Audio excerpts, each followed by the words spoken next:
Olá, tudo bem? Shalom, paz. Gostaria, através desse vídeo, né? É bastante amador, deixar aqui algumas sugestões para aquele principiante do hebraico bíblico. Primeiro, eu gostaria de dizer que o hebraico ele faz parte de um tronco linguístico que chamamos de tronco semítico, né? Que vem justamente de uns descendentes de Noé, Sem. Desse tronco semítico, a gente poderia aqui dividir num semítico oriental. Faz parte desse grupo o acádio, o cuneiforme, o assírio babilônico. O semítico ocidental ou setentrional, nós temos o cananeu, o moabita, o fenício, o hebraico, o garítico e o aramaico. E o meridional nós temos o árabe, o sabeu, mineu e etíope. Algumas sugestões básicas que eu gostaria de passar, não é, para aquele que nesse momento está aqui assistindo o vídeo, é que o choque cultural em relação ao idioma ele é bastante acentuado, tendo em vista que nós estamos diante de uma língua milenar. Então estamos diante de uma cultura bastante diferente da nossa cultura ocidental, não é? A forma em que o homem semita, em específico o hebreu, ele construía o seu pensamento difere-se de uma forma bastante significativa da nossa forma ocidental, que ela parte da associação do abstrato. O semita, comumente, ele partia até de algo que era abstrato, mas sempre linkando ao concreto. Então, o concretismo é algo bastante visível, perceptível no Antigo Testamento, que nós chamamos de Tanar. De modo que uma das primeiras coisas que o estudante, que o principiante da língua hebraica, ele precisa fazer é diminuir esse grau, né, de dificuldades diante do choque cultural. Então é preciso você conhecer um pouco de cultura, conhecer um pouco de como esse pensamento semita hebraico ele era construído, e desse modo você consegue diminuir de certa forma possíveis dificuldades que você certamente terá diante do aprendizado do idioma, não é? Então, desse modo, né, a construção do pensamento hebraico, pensamento semita, né, ele se dá a partir da associação com aquilo que é concreto, o concretismo, né? Vejamos, por exemplo, que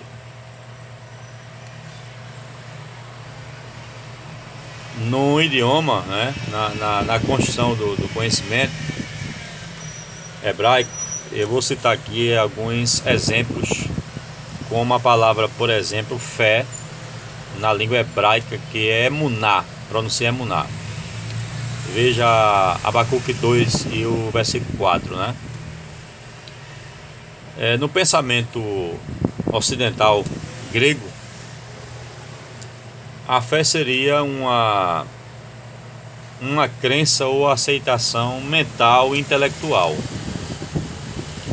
No entanto, na língua hebraica, o termo emuná, ele significa algumas qualidades como firmeza, fidelidade, estabilidade, e é como se houvesse uma associação de uma estaca fincada no chão.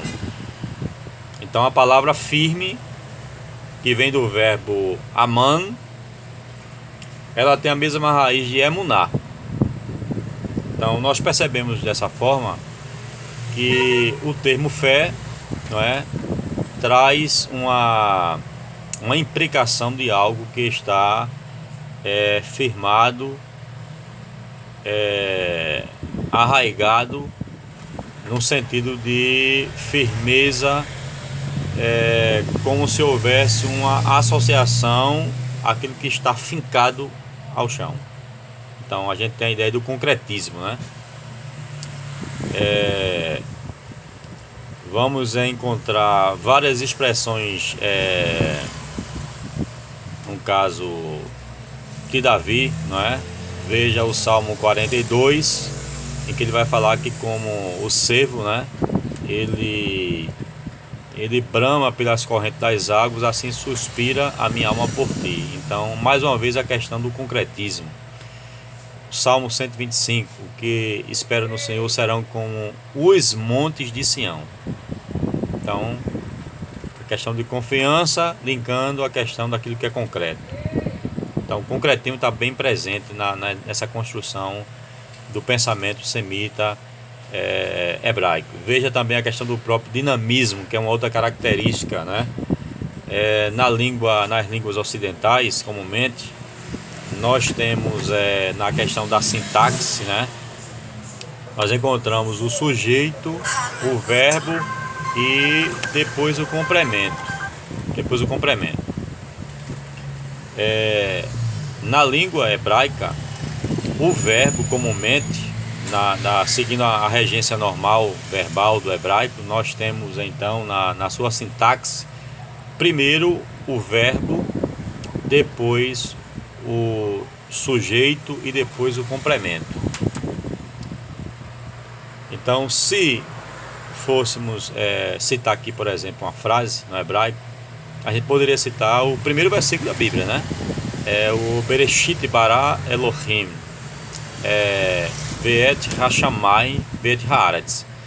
Então você percebe que o verbo bara, ele está em primeiro lugar aí dentro da sintaxe. Depois você tem Elohim, que seria o sujeito, e ve'et hashamayim, você tem então o complemento, o objeto.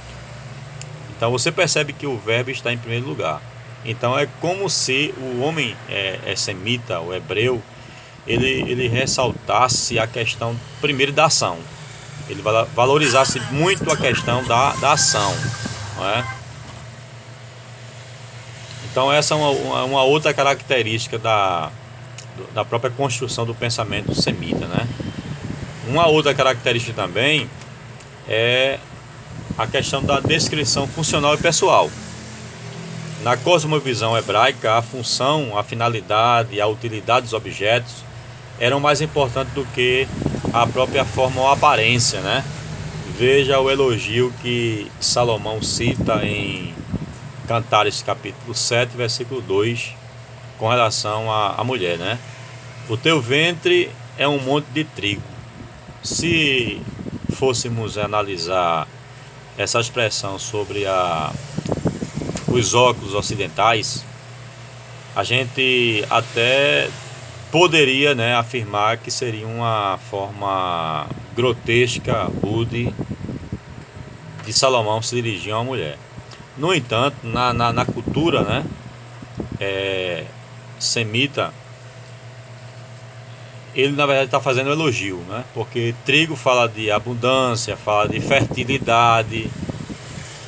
Então a gente percebe aqui que essa descrição da relação do objeto, ele tem uma função mais, tem uma importância mais funcional do que da própria questão estética ou aparente, visual.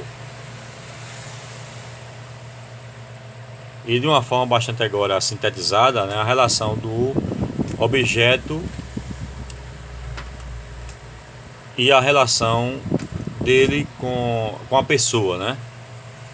Veja que Davi no Salmo 23, né, ele diz que o Senhor é o meu pastor. Ele não fala o nosso pastor, né? Ele está escrito lá no hebraico, é Mismo le David Adonai Roi lo Essa. Então Adonai Roi, o Senhor pastor meu. Então você percebe essa relação bastante pessoal dentro dessa relação. Então, dito isto, né? Uma outra característica que a gente poderia também aqui agora concluir, né, nessa forma, dessa construção do pensamento hebraico, é a questão do conhecimento prático para o semita hebreu. A palavra para conhecimento no hebraico, uma dos vocábulos é o termo Yadá. Yadá é um termo que pode expressar a ideia de conhecimento, né? E é utilizado para expressar a dinâmica também do relacionamento conjugal. Então a gente vai perceber isso aí em Bereshit, né? Em Gênesis capítulo 4, versículo 1, 4, 17, 19 e 8, não é? E até de forma figurativa o relacionamento entre Deus e os seres humanos, como nós vamos encontrar também no Salmo 16, verso 11, Jeremias 9, 23 e Oséias 8 e 2. Na mentalidade hebraica, né? Conhecer significa conviver com. Conhecimento não consiste em observar e analisar o objeto. A questão do conhecimento no sentido de contemplação, não é? Não tem sentido na língua hebraica. O conhecimento é o resultado da experiência de uma caminhada com alguém. Salmo 95, verso 10.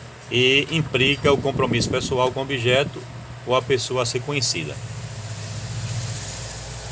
Então, nós temos aqui, basicamente, né, essa primeira informação em que você, principiante, né, da língua hebraica, precisa, de fato, ter para tentar diminuir esse possível choque cultural que você possivelmente pode encontrar no aprendizado do idioma, ok?